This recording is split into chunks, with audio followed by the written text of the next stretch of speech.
This is the Chair, Labour, Manpower and Social Welfare, Kisii County Assembly. It's in the public domain that a member of the Kisii County, a citizen of the Republic of Kenya, brought to this House a petition that was seeking the removal of the Kisii County Public Service Board from office because of violations of the Constitution and other written laws. The petition was tabled before the Kisii County Assembly, and then it was later on subjected to Labour Committee. The Labour Committee has made several sittings to deliberate on the petition, and I want to tell the members of the public that the petitioner and the respondents, that is the members of the Kisii County Public Service Board, were given enough time to defend themselves, and also the petitioner to put his case before the committee.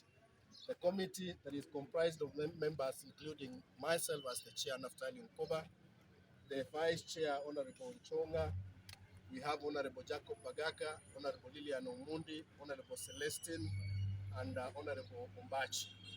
They made several sittings and later recruited for report writing.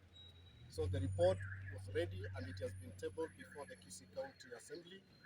And in accordance with standing orders, the members of the Kisii County Assembly have been given time to vote in support of the report. And I want to tell the members of the public that the board members of the Kisii County violated several articles of the Constitution and several standing orders, and therefore it concluded that the board should be disbanded and the board should be sent home in entirety. The board members should be sent home in entirety.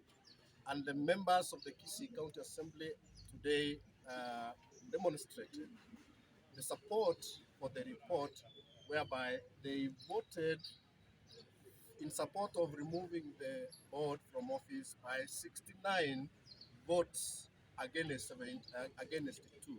So out of 71 members of the Kisii County Assembly, 69 voted in support and 2 voted against. That means the members had enough time to go through the report and made a decision that was independent. So as it stands, the Assembly has done its duty, and now what is left is implementation of the resolutions that were arrived at by the Kisii County Labour Committee. Thank you very much. I now invite